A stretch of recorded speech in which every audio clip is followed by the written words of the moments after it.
Good morning, Jags. This is Fahad. Today is Monday, November 2nd. Let's get started.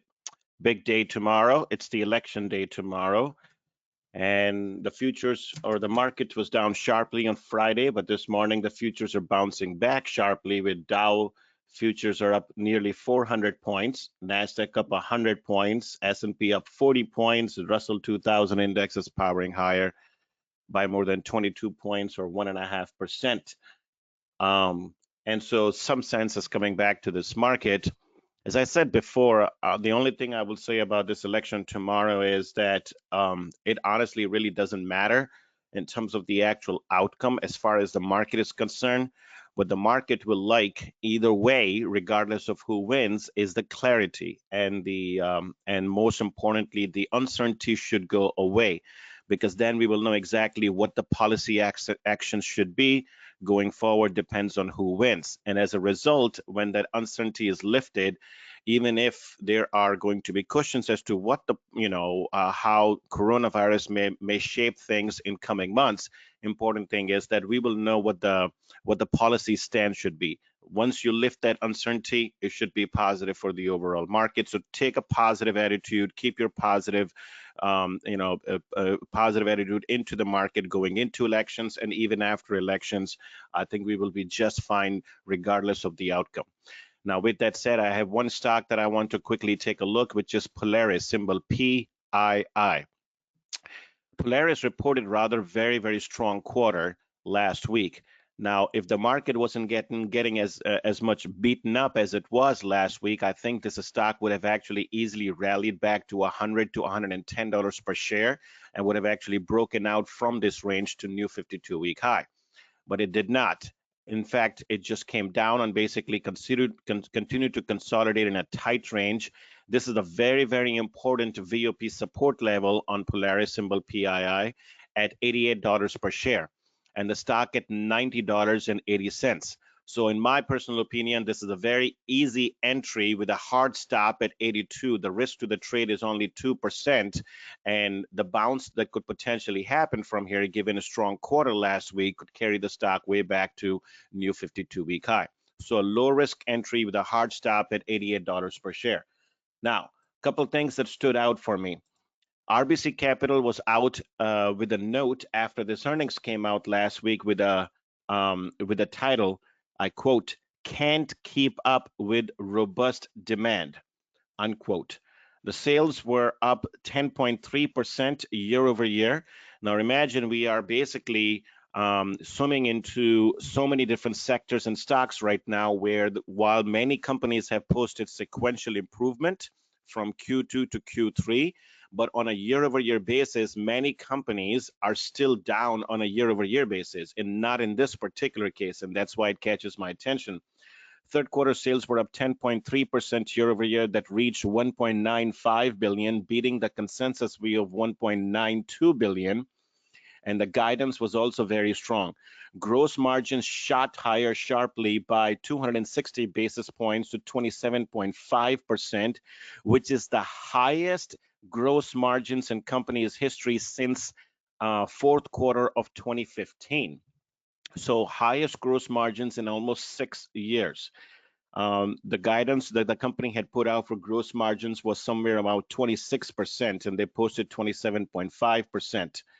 And if you look at the total retail sales for the North American market, the North American piece was the strongest, which was up 15% year over year. And management went on in the conference call to suggest that this could have been as high as 30% year over year had the company been able to accelerate its production faster. This is a very important quote from the company, because they're telling you that there were some problems because they did not anticipate demand to recover so strong. So so in terms of inventory management as well as productions for all kinds of recreational products, they were not able to catch up. So the lead times increased, and as a result, while North American sales were up 15%, it could have been double that. It could have been up 30% year over year had they been able to fulfill the orders that they received in the third quarter. That tells me that if they did not see that benefit in the third quarter, they will likely see that benefit in the fourth quarter with these strong trends continuing. They also talked about specific motorcycle retail sales models such as Indian and Slingshot, which were up 20% year over year, well above the industry growth of low single-digit percentage. The Indian motorcycle, the Indian brand motorcycle, was up 40% year over year. Slingshot was up 50% year over year.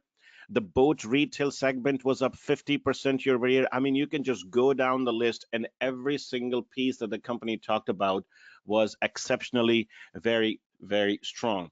And lastly, for the full year outlook, the company raised its fiscal year 2020 EPS guidance to $7.25 versus a street estimate of $6.50. So that's a 10% raise for the full year. And similarly, revenue guidance was also raised by about $400 million, or about 4% above the consensus view. The point here is very simple. I think that quarter was very, very strong, but the market did not take note of it because the market was selling off.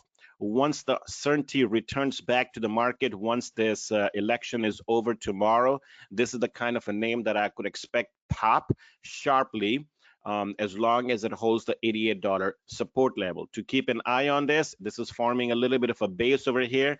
If you're looking for a trigger, a technical trigger that basically carries the momentum to the upside, that level will be $95 per share. If it takes out 95, I think then it's going to carry its momentum all the way up to 105 to 110. On the downside, you want to keep a hard stop at $88 per share. And so that's it for me. Jay. Morning, Fahad. So today, and very similar to how I approached weekend research this past weekend, and something we talked about internally was not really giving you specific bullish, bearish ideas just because of the election, but rather just profile some names. So this weekend, I profiled a recent IPO in Laird Superfood, ticker is LSF, and then I profiled a number of companies after their earnings reports this past week, such as Amedisys, the home healthcare company, Saya, the trucking company, Ruth Hospitality Group, the upscale steakhouse company. So I'm going to continue that today with another behind the numbers homepage write-up on it's a micro cap company, but it just came across my screen as I was doing the research this past weekend, and that company is called Issuer Direct. Symbol is ISDR. This is an industry-leading communications and compliance company. Essentially, it has this service called Platform ID, which is a cloud-based disclosure management system, and it ultimately it's a newswire service basically, and one of those services is called AccessWire. So if you were to pull up a certain symbol, you would get the headline of such and such company is scheduled to report earnings on November 5th, and then you'll see a link for AccessWire. This is Issuer Direct. Looking at last week's earnings report just very quickly, total revenue increased 21% year over year. The AccessWire revenue was up 22%. They signed 42 new contracts, bringing the total to 320 with an ACV of just under 2.5 million. And this compared to 255 contracts at the beginning of 2020. So like I said, I'll have more commentary to share in the homepage write-up later today. Looking forward to that article. Just want to highlight to everyone that this is a very, very small company. Yeah. This is basically a micro cap. So don't be fooled by the price here. The market cap of this stock is only $75 million. That's it. $75 million. But if we're going to go by price to sales, this company did grow its revenues during the first 6 months of this year. You will have more color on the third quarter, so I would like to see more on what happened in the third quarter. But looking at the first 6 months of this year, they grew their revenues by 7%. year over year. And on a price to sales basis, this is trading at only 2 times sales. Seems pretty cheap, and only $75 million market cap. And I would also imagine, based on what you were just briefly describing there, that this is potentially immune to any kind of macro pressures per se, because the kind of stuff this company is selling, right, isn't exactly, uh, affected as much by the overall, macro environment. The only thing I would say is that they do have a a virtual event platform sort of included in this. So and like I said, I'll have to get more commentary there, but ultimately this would be something for like a small shop boutique firm that wants to host, management meetings, like Yeah. a Roth Capital hosting an NDR with such and such company. But yeah, but most likely it's not affected greatly by the macro Yeah. environment right now. Sounds good. All right. Looking forward to your article. Chronicle. Good morning. I don't have any setups, but what I have this morning are the latest proprietary credit and debit card spending checks from KeyBanc. I'll first touch on spending by industry, and then we'll move on down to various fields. So looking at the table by industry, I've separated out the top 10 performers from the bottom 10. On the bullish side, motorcycle dealers and landscaping services are showing sustained strength. And on the bearish side, it looks like motorhome sales are starting to run out of steam ahead of the winter. And as a side note, outside of the top 10 and bottom 10, I found it interesting that airlines have been seeing accelerated card spending, even if it's still deeply negative. But at the same time, hotels are seeing deeper declines. Bit of a strange one. Moving on to the hard lines, the two names that stand out to me are Tractor Supply on the bullish side and Ulta Beauty on the bearish side. Yep. With Ulta, it might be a function of rising COVID-19 infections, and also seasonality-wise, Ulta's November quarter trends tend to be the slowest because of winter. On the next slide, we have online retail. Out of all the categories, I think credit and debit card spending gives us the most accurate picture of actual revenue when it comes to online retail. Peloton continues to be strong. Zulily is another one that's been holding up. On the flip side, the slowdown in Etsy is a little concerning, but of course that could change once Black Friday and Cyber Monday come along. But with Etsy, discounts on Black Friday tend to be more uptight compared to other websites. So that's something to watch out for. However, the company is also going to face very difficult comparisons next year as well. So another thing to consider there. So while I'm not necessarily bearish, I'm staying on the sidelines for Etsy. Moving on to restaurants. Overall, it's not surprising to see almost every company is seeing a slowdown. But Fahad, I remember you were bringing Shake Shack up in a morning conversation a couple weeks ago, and several times in the chat room recently as well. Looks like they're bucking the trend, so let's see if that's sustainable. Next slide, video games. No surprises that Zynga is going strong here. We've been saying all year that the company has a strong pipeline going into the end of the year as well as next year. Europe is a huge market for them, and the recent acquisitions of Rollic and Peak Games are a testament to that. And with Europe going back into strict lockdowns, this could end up being another windfall period. And finally, on the last slide, I have the checks for soft lines.